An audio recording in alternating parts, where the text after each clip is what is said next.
بسم الله الرحمن الرحيم. அனுராதபுரம் மாவட்டம் ஹொரோபத்தானை பிரதான ஜும்மா பள்ளிவாசல் தான் இது. இந்த பள்ளிவாசலினால் பல தசாப்தங்களாக பயன்படுத்தப்பட்டு வந்த ஒரு காணி.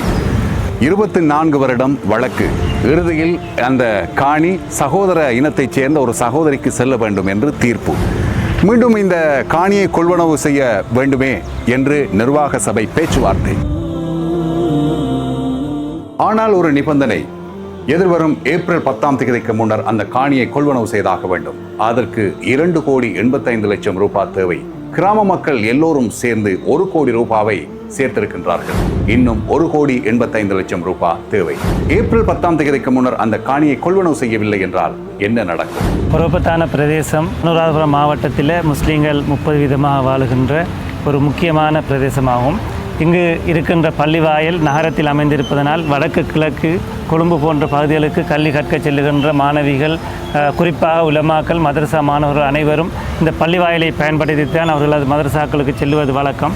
அந்த வகையிலே 24 வருடங்களுக்கு முன்பு இந்த பள்ளிக்கு சொந்தமான காணியில் ஒரு பெரும்பான்மை இனத்தைச் சேர்ந்த சகோதரர் ஒருவர் அத்துமீறி எங்களது காணியில் அவருக்கு சொந்தம் என்று வழக்கு தொடர்ந்து 24 வருடங்களாக பல நீதிமன்றங்கள், உயர் நீதிமன்றம், பிரதேச நீதிமன்றங்களில் வழக்கு தொடரப்பட்டு எந்த முடிவும் காணாத பட்சத்தில் புதிதாக பொறுப்பேற்ற நிர்வாக சபை 7 வருடங்களாக அவரோடு சமரச பேச்சுவார்த்தையில் ஈடுபட்டு அந்த காணி பள்ளி வாயிலுக்கு கொள்வனவு செய்வதற்கான முயற்சிகள் மேற்கொள்ளப்பட்டு அந்த சகோதரியும் ஒரு நல்ல நிலைப்பாட்டோடு வந்து எங்களுக்கு அந்த காணியை தற்போதைய சந்தை பெறுமதியிலும் குறைவான விலைக்கு தருவதற்கு முன் வந்திருந்தார். ஒரு சில நாளைக்கு 4-5 பஸ்கள் இங்கே வந்து தரித்து பாடசாலை மாணவர்கள், அதே போன்று மதரசாவிலே ஓதக்கூடிய அரபு மதரசாக்களுடைய மாணவர்கள், மூதூர், கல்முனை, காத்தாங்குடியிலிருந்து வரக்கூடியவர்கள் இந்த இடத்திலே தரித்து தான் அங்கே புத்தளத்துக்கு செல்கின்றார்கள்.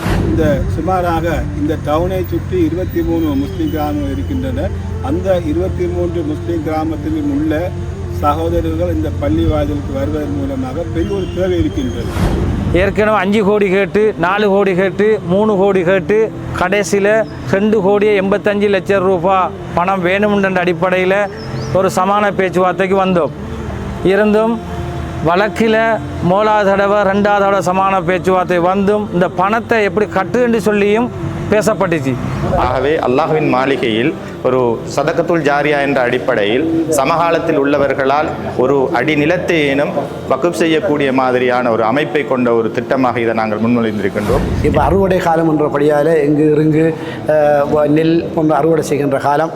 நாங்கள் அதை சூசகமாக அவர்களுக்கு நாங்கள் வழங்கப்படுத்தணும். நீங்கள் உங்களால் முடிந்த அளவு ஒவ்வொரு மூடையாவது அல்லது 2 மூடையாவது அல்லது நாங்கள் அதை சதுர அடியாக சதுர அடியாக பிரித்து ஒரு சதுர அடிக்கு நாங்கள் ஒரு பெறுமதி ஒன்று போட்டு இப்படி ஒவ்வொரு சதுர அடியை நீங்கள் வேண்டி இந்த சதகத்துல் ஜாரியாவில் நீங்கள் சேருங்கன்னு நாங்கள் கேட்டுக்கொண்டோம். அது எங்களுக்கு வெற்றி அளித்திருக்குது. உங்களால் இயன்ற அளவு இந்த காணியை நாங்கள் ஏப்ரல் மாதம் 10ஆம் தேதிக்கு முன்பு இந்த 1,85,00,000 ரூபாய் காசையும் நாங்கள் வழங்க வேண்டியிருப்பதால் உங்களால் இயன்ற அளவு எங்களுக்கு இந்த காணியை கொள்வனவு செய்வதற்கு தேவையான பண உதவிகளை செய்து தருமாறு நிர்வாக சபை என்ற வகையில் நாங்கள் உங்களிடம் மிகவும் தாழ்மையாக கேட்டுக்கொள்கின்றோம்.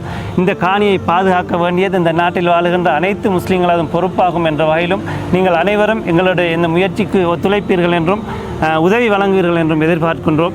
எங்களது கணக்கு இலக்கம் உங்களுக்கு இப்போது தென்படுகின்றது. அந்த கணக்கு இலக்கத்திற்கு உங்களது நன்கொடைகளையும் சதகத்துல் ஜாரியா பணங்களையும் சதகாக்களையும் வழங்குமாறு மிகவும் தாழ்மையாக கேட்டுக்கொள்கிறோம். ஒருவேளை 10ஆம் தேதிக்குள் இந்த காணியை கொள்வனவு செய்யவில்லை என்றால் என்ன நடக்கும்? இந்த இடத்திலே மதுபான சாலைகள் வரலாம், இங்கே களியாட்ட விடுதிகள் வரலாம், சூதாட்ட நிலையங்கள் வரலாம். இந்த காணியை யாரோ கொள்வனவு செய்ய முடியும். பின்னர் இந்த காணியை எங்களுக்கு இந்த தொகைக்கு கொள்வனவு செய்ய முடியாது, 5 கோடி ரூபாவுக்கு விற்பதாக அந்த சகோதரி சொல்லி இருக்கின்றார். ஆகவே இப்படியான ஒரு கட்டமைப்பில் எங்களுடைய பள்ளிவாசல் எப்படியான நிர்பந்த சூழ்நிலைக்கு தள்ளப்படும் என்று தெரியும். ஹராமான ஒரு சூழ்நிலையில் இப்படி பள்ளிவாசலை நாங்கள் எப்படி இயக்கிக் கொண்டு செல்வது? அந்த பயம்தான் எங்களுக்கு இருக்கிறது. எனவே இந்த விடயத்தில் இது ஹொரோபத்தானை மக்களுக்கு மாத்திரம் இந்த விடயம் பாரதூரமானதல்ல, ஒட்டுமொத்த சமூகத்திற்கும் பாரதூரமான ஒரு விடயம். அதனால்தான் இந்த விடயத்தை உங்களிடம் சொல்லுகிறோம். உங்கள் உதவிக்கரம் நாடுகின்றோம்.